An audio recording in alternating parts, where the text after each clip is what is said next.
Tidak hanya berteriak, tetapi marilah kita satu hati, kita bergandeng tangan untuk bisa menyukseskan Laskar Ribu Ratu menuju ke kursi nomor 1.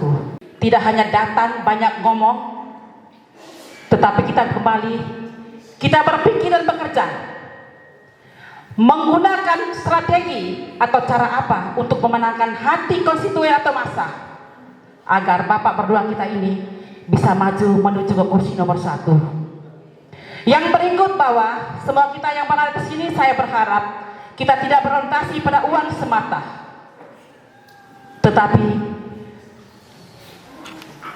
bagaimana kita bangun satu kekuatan.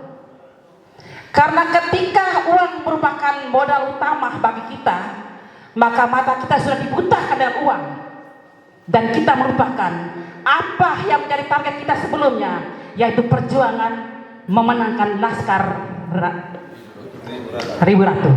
Ada di Flores Timur, tolong mendengarkan suara Laskar Ribu Ratu se-Flores Timur, bahwa perjuangan Pak Lukman sudah luar biasa, dan figur PK2 adalah pas dan cocok untuk merubah masa depan Flores Timur 2024-2029. Sehingga saya lihat tadi bahwa komentar bahwa mereka banyak yang menyetujui itu, bahwa mereka mendukung. Sehingga pada tempat ini dengan pembicaraan Pak Lukman tadi, bahwa kiranya Partai Golkar dan Gerindra mendukung Pak Lukman, kita yang ada di sini untuk memenangkan Bapak mereka berdua di depan ini. Saya bisa hadir di sini seperti himbau oleh Ibu tadi, bahwa Lolema 5 tahun lalu memenangkan Pak Lukman, maka untuk kali ini dengan pengukuhan dengan anggota yang sebanyak ini belum partai politik, Lolema Ile Mandiri, 2 kecamatan ini menangkan sosok 2 orang depan ini adalah pembawa perubahan untuk Flores Timur 2024-2029. Wakilnya dari Adonara daratan. Maka kita punya 3 pulau. Ketua tim sekarang adalah berasal dari Pamakayo, Solo. Jadi 3 daratan memberikan dukungan kepada Laskar Ribu Ratu. Tepuk tangan. Beliau ini adalah mantan kepala SMA Negeri 1 Larantuka. Beliau ini juga pernah sebagai ketua PGRI Kabupaten Flores Timur 2 periode. Jadi para guru pasti kenal beliau. Betul ya Bapak ya?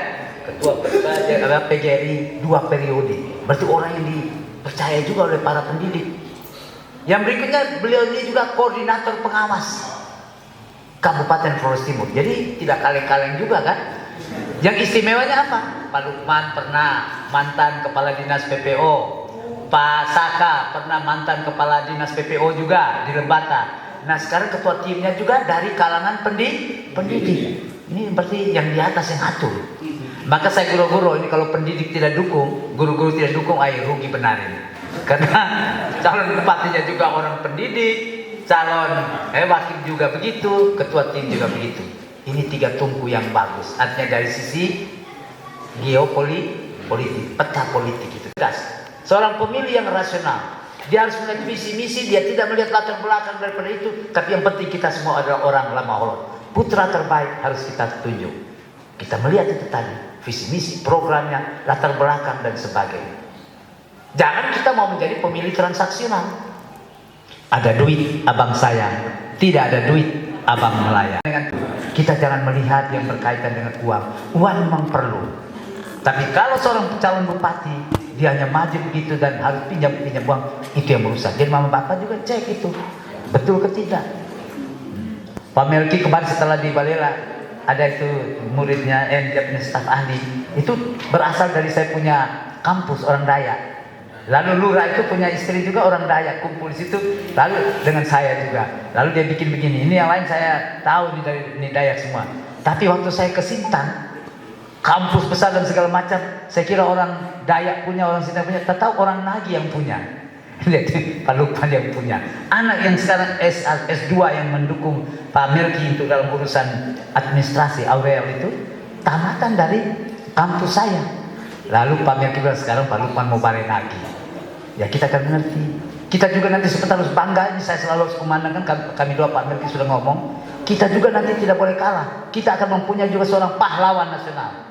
Daerah lain, provinsi lain punya pahlawan nasional, kok kita tidak punya. NTT ini masih kurang. Yaitu Herman Fernandes, yang itu patung di depan rumah jabatan itu, yang pikul seseorang. Lalu Pak Franseda, kita harus layak diangkat. Maka nanti kita akan memperjuangkan, jika saya datang, kita akan masih memberikan dukungan supaya bagaimana caranya Herman Joseph Fernandes ya, dengan Franseda bisa menjadi pahlawan nasional.